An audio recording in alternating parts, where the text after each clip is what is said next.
తీవ్రమైన చర్చనీయాంశంగా మారిన అంశం ఏదైనా ఉంది అంటే అది బండి భగీరథ్ అంశం. సో బండి భగీరథ్ని పేట్ బషీరాబాద్ పిఎస్లో లొంగిపోయాడని చెప్తున్నారు.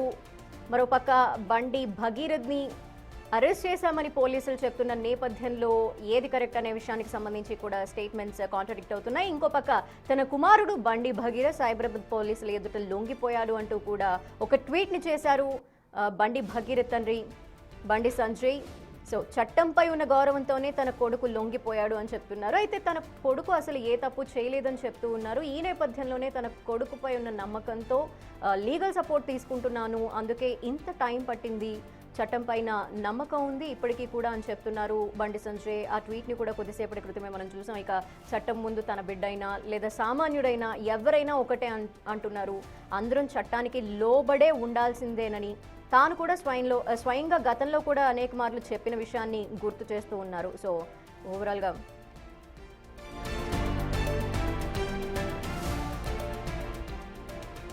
సో బండి సంజయ్ కొడుకు అలా బండి భగీరథ్ని ప్రస్తుతం పోలీసులు అరెస్ట్ చేయడం జరిగింది. మరి కాసేపట్లోనే మ్యాజిస్ట్రేట్ ఎదుట హాజరుపరచబోతున్నారు. సో జరుగుతున్న పరిణామాలన్నింటికి సంబంధించి కూడా మా చీఫ్ ఎడిటర్ అశోక్ మాట్లాడేందుకు సిద్ధంగా ఉన్నారు. సో మాట్లాడదాం. అశోక్, మనం చూస్తూ వస్తున్నాము, ఫస్ట్ హనీ ట్రాప్ కింద అతనే కేసు నమోదు చేయడం జరిగింది, కేసు పెట్టడం జరిగింది బండి భగీరథ్. ఆ తర్వాత ఇది హనీ ట్రాప్ కాదు, తన కూతురు మోసపోయింది, తను ఒక మైనర్ అంటూ కూడా బాధితురాలి తల్లి ఫిర్యాదు చేయటం, అనంతరం అతనికి నోటీసులు సర్వ్ చేయడం కావచ్చు, అబ్స్కాండ్ అవ్వడం కావచ్చు, ఈ రోజు అతను లొంగిపోయాడని చెప్పటము, అలా కాదు పోలీసులు అరెస్ట్ చేశారు అంటూ కూడా ఇలా రకరకాల పరిణామాలు జరుగుతూ ఇక్కడి వరకు వచ్చింది. సో ఈ కేసుకి సంబంధించి ఓవరాల్గా ఏం చెప్తారు మీరు?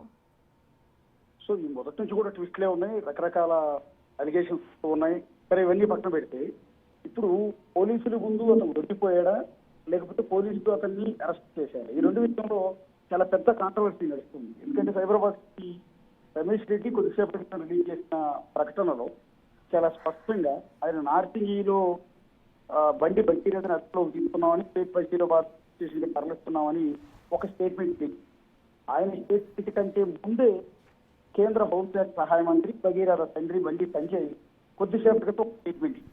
అదేంటి అంటే, నేను చట్టాన్ని గౌరవిస్తాను, నేనే నా కొడుకును స్వయంగా తీసుకొచ్చి పోలీసుల ముందు అప్పగించాను అంటూ ఆయన ఒక స్టేట్మెంట్ ఇచ్చారు. వాస్తవానికి ఆయన మీద ఎఫ్ఐఆర్ నమోదు తీసుకొచ్చి పోలీసులకు అప్పగిద్దాం అనుకున్నాను, కానీ మా దగ్గర ఉన్న ఆధారాల ప్రకారం బెయిల్ వచ్చే అవకాశం ఉంటుందని లాయర్లకు బట్టి ఇన్ని రోజులు ఉపేక్షించాను, చివరికి ఇప్పటికీ కూడా బెయిల్ రాకపోవడంతో ఇక ఉపేక్షించకూడదు అన్న ఉద్దేశంతో నేనే తీసుకొచ్చి స్వయంగా అప్పగించాను అంటూ బండి సంజయ్ ఒక పెద్ద ప్రెస్ నోట్ రిలీజ్ చేశారు.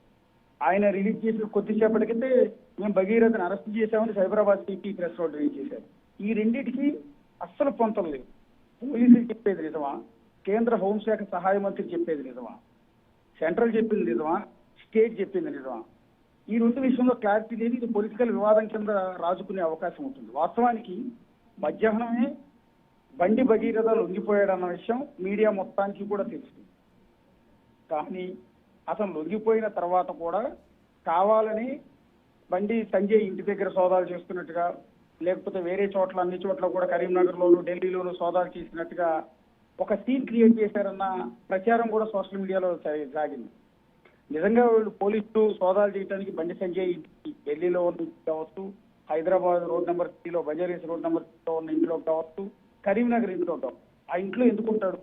ఎన్ని రోజులు అబ్స్టాండింగ్ లో ఉన్న వ్యక్తి ఇప్పుడు అకస్మాత్తుగా ఈ 3 ఏళ్లలో ఉండే అవకాశం లేదు కదా, అలాంటప్పుడు సోదాలు ఎందుకు నిర్వహిస్తున్నారు? ఇదంతా మీడియా అటెన్షన్ కోసం తప్ప అతను ఎప్పుడూ లొంగిపోయాడు అనేది మధ్యాహ్నం నుంచి కూడా జరుగుతున్న ప్రచారం. So Cyberabad CP ఆఫీస్లోని Bandi Sanjay లొంగిపోయాడు, Cyberabad CP office లోనే మధ్యాహ్నం నుంచి కూడా బండి భగీరథ ఉన్నాడని మీడియా ప్రతినిధులకు కూడా చాలా మందికి తెలుసు.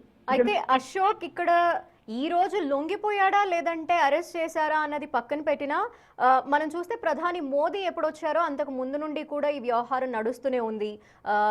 ఒకవైపు బండి సంజయ్ చాలా ఎమోషనల్ అవుతూ కూడా ఆ రోజు మాట్లాడడం మనందరం చూసాము. సో అప్పటి నుండి జరుగుతున్న ఈ వ్యవహారంలో పదే పదే నోటీసులు ఇవ్వటం, లేదంటే అతను ఎక్కడో ఉన్నాడు, తప్పించుకున్నాడు, అబ్స్కాండ్ అయ్యాడు, ఇన్ని జరుగుతుంటే లీగల్ అసిస్టెన్స్ పేరు చెప్పి లీగల్గా మేము వెళ్తున్నాము, అందుకని నా కొడుకు ఏ తప్పు చేయలేదు, సో ఆ మాటను నేను నమ్మి లీగల్గా ముందుకు వెళ్తున్నాను అని బండి సంజయ్ ఈ ట్వీట్లో కూడా మెన్షన్ చేశారు. బట్ చట్టం ముందు అందరూ సమానమే అని చెప్తూ ఇంకో పక్క తన కొడుకు చెప్తుందని నమ్ముతున్నాను అంటూ కూడా ఆయన రెండు డిఫరెంట్ స్టేట్మెంట్స్ ఇస్తూ ఈరోజు అంటే నేను చట్టాన్ని ఫాలో అవుతున్నాను, నా కొడుకుని అందుకే ఈరోజు లొంగిపోయేలా చేశాను అని చెప్పడాన్ని మనం ఎలా అర్థం చేసుకోవాలి? ఇంకో పక్క చట్టం అందరికీ ఒకటే అని బండి సంజయ్ చెప్తున్నారు, ఇంకో పక్క ప్రతిపక్షాలు కూడా అదే చెప్తున్నాయి. ఎవరికైనా ఒకటే అయినప్పుడు లొంగిపోవాలి కదా, ఇప్పటి వరకు లొంగిపోవటాన్ని వాళ్ళు తప్పుపడుతూ ఉన్నారు. సో ఎలా అర్థం చేసుకోవాలంటారు దీన్ని?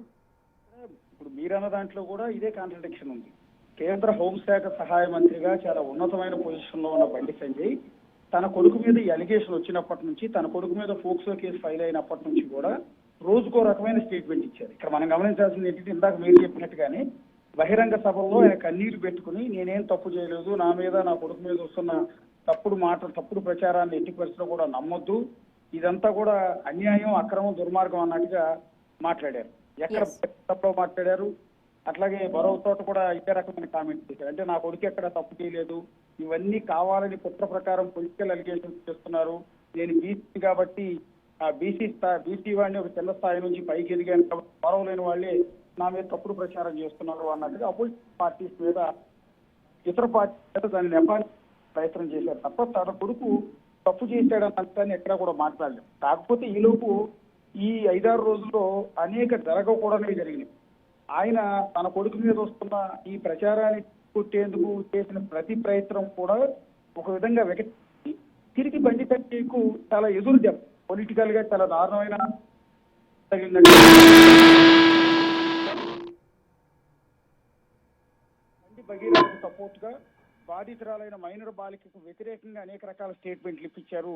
అందరూ ఒకే రకమైన స్టేట్మెంట్లు ఇవ్వడానికి చూస్తే అది ఖచ్చితంగా స్క్రిప్టెడ్ అని బండి సంజయ్ మేనేజ్ చేయడానికి ప్రయత్నించారు అనేది చాలా ప్రచారం చేసింది. బీఆర్ఎస్ కూడా ఇదే అంశాన్ని పదే జనాల్లోకి తీసుకెళ్లిపోయే ప్రయత్నం చేసింది. మరి కొంతమంది మీడియా ప్రతినిధులు కూడా స్వయంగా చెప్పారు, నాకు కూడా బండి సంజయ్ కార్యాలయం నుంచి పలానా వాళ్ళు ఫోన్ చేశారు, డబ్బులు ఇచ్చే ప్రయత్నం చేశారు అంటూ కొన్ని అలిగేషన్స్ చేశారు. ఇక మీడియా ఛానల్స్ అంటే పెద్ద మీడియా ఛానల్స్ ని కూడా మేనేజ్ చేశారు బండి సంజయ్ కార్యాలయం నుంచి అనేది మరో రకమైన ప్రచారం. సో ఇన్ని ప్రచారాలు ఇవన్నీ కూడా జరుగుతున్న సందర్భంలోనే బండి భగీరథ ఎక్కడున్నాడు అనేది, మరొక వైపు బాధితురాలికి సంబంధించి బాధితురాలికి ఎవరెవరితోనో పరిచయాలు ఉన్నాయన్నట్టుగా ఆమె క్యారెక్టర్ని అసాసినేషన్ చేసే విధంగా రకరకాల వీడియోలని బండి భగీరథ మీడియా ప్రతినిధులకు, యూట్యూబ్ ఛానళ్ల ప్రతినిధులకు, సోషల్ మీడియా ఇన్ఫ్లుయెన్సర్లకు పంపించారు. వాటిని ఫోక్సో కేసు సిఆర్టీ కూడా తెలియని ఇన్ఫ్లుయెన్సర్స్ కావచ్చు, యూట్యూబ్ ఛానల్ ప్రతినిధులు కావచ్చు, వీళ్ళందరూ ఇష్టం వచ్చినట్టుగా. మీరు హోల్డ్ లో ఉండండి, ఎందుకంటే మనకి బండి భగీరథ్ కి సంబంధించి ఒక ఎక్స్క్లూజివ్ విజువల్స్ లభించాయి. బండి భగీరథ్ ని అరెస్ట్ చేయడం కావచ్చు, లేదంటే అతన్ని పోలీస్ స్టేషన్ కి తీసుకువస్తున్న విజువల్స్ మన స్క్రీన్ లో చూడొచ్చు. సో ఇవి ఎక్స్క్లూజివ్ గా బిగ్ టీవీ చేతికి చిక్కాయి. సో బండి భగీరథ్ నివాసం దగ్గర నుండి అతన్ని తీసుకొస్తున్నారా, లేదంటే అతన్ని ఎక్కడి నుండి ఎక్కడికి తీసుకొస్తున్నారు అనే విషయానికి సంబంధించి అయితే ఒక క్లారిటీ మనకు రావాల్సిన అవసరం ఉంది. బట్ బండి భగీరథ్ అయితే మనకి క్లియర్గా కనిపిస్తున్నాడు, అతన్ని తీసుకొస్తున్న విజువల్స్ అయితే మనకి కనిపిస్తున్నాయి స్క్రీన్లో. సో బండి భగీరథ్తో పాటు మనం ఇంకా ఇతరత్ర వ్యక్తుల్ని కూడా చూస్తున్నాము. అందులో ఎక్కడా కూడా అతనితో ఉన్నది పోలీసులా లేదంటే ఎవరు అనే విషయానికి సంబంధించి ఒక క్లారిటీ రావట్లేదు. ఇప్పటికే లీగల్ అడ్వకేట్స్ తనతో పాటు ఎవరైతే ఉంటారో వాళ్లతో కలిసి బండి భగీరథ్ లొంగిపోయేందుకు పంపించాను అని చెప్పి ఒక ట్వీట్ని బండి సంజయ్ చేసిన నేపథ్యంలో మరి అతను తో పాటు ఉన్నది తన లాయర్లా లేదంటే పోలీసులా అనే విషయం పైన ఒక క్లారిటీ రావాల్సిన అవసరం ఉంటుంది. అండ్ ఆ వెహికల్ కూడా చూస్తుంటే మనకి అది ఒక పోలీస్ వెహికల్ లా కూడా అనిపించట్లేదు. ఈ నేపథ్యంలో మరి అది పోలీస్ వెహికలేనా లేదంటే అతను లొంగిపోవటానికి వెళ్తున్న టైంలో ఆ విజువల్స్ చిక్కాయా లేదంటే వాళ్ళు లాయర్లా పోలీసులా అనే దాని మీద ఒక క్లారిటీ అయితే మనకు రావాల్సిన అవసరం ఉంది. బట్ బండి భగీరథ్ అయితే మనకి క్లియర్గా కనిపిస్తున్నాడు. బిగ్ టీవీ స్క్రీన్లో మనం చూస్తున్నాము అతను లొంగిపోవడానికి లేదంటే అతన్ని అరెస్ట్ చేస్తున్న ఆ టైంకి సంబంధించిన దృశ్యాలు మనకి క్లియర్గా కనిపిస్తున్నాయి స్క్రీన్లో. ఇంకో పక్క పోలీసులకి తానే అప్పగించాను అంటూ కూడా బండి సంజయ్ ఒక స్టేట్మెంట్ ఇస్తూ ఒక ట్వీట్ని చేశారు. సో బండి భగీరథ్ లొంగిపోయే టైంకి సంబంధించిన దృశ్యాలు అని మనం అవి అనుకోవాల్సి ఉంటుంది. సో అతనితో పాటు ఉన్నది అతని లాయర్లుగా మనం అనుకోవచ్చు. అతనితో పాటు ఆ వెహికల్లో కూడా వాళ్ళు కూర్చుంటున్నారు, వెళ్తున్నారు. ఈ నేపథ్యంలో వాళ్ళు ఖచ్చితంగా అతని లాయర్స్ అని మనం ఒక అభిప్రాయానికి వచ్చే ఛాన్సెస్ ఉన్నాయి. అండ్ ఇక్కడ మనం ఆ విజువల్స్లో చూస్తుంటే ఎవరు కూడా పోలీసులు అనిపించట్లేదు. సో నార్సింగ్ పోలీస్ అకాడమీ దగ్గర అతన్ని అరెస్ట్ చేశాము అంటూ కూడా పోలీసులు చెప్తున్న నేపథ్యంలో మనకి అక్కడ పోలీసులు ఎవరు కనిపించట్లేదు. సో పోలీసులు ఎక్కడున్నారు అతను అరెస్ట్ అయ్యే టైంలో అనేది కూడా మనకి అర్థం అవ్వాల్సిన అవసరం ఉంది. సో ఎందుకు ఈ పూర్తి భిన్నమైన స్టేట్మెంట్స్ ఇస్తున్నారు, ఇచ్చిన స్టేట్మెంట్కి విరుద్ధంగా ఎందుకు మనకి విజువల్స్ కనిపిస్తున్నాయి అనేది కూడా మరి కాసేపట్లో ఒక చిన్న క్లారిటీ అయితే వచ్చే అవకాశాలు ఉన్నాయి. బండి భగీరథ్ అయితే ఆ వెహికల్లో ఎక్కడం, అలాగే అతనితో పాటు అతని లాయర్స్ అయి ఉండొచ్చు, ఖచ్చితంగా అతని లాయర్స్ అయి ఉండొచ్చు, వాళ్ళు కూడా వెహికల్లో ఎక్కుతున్న దృశ్యాలు మనకి కనిపిస్తున్నాయి ఆ స్క్రీన్లో.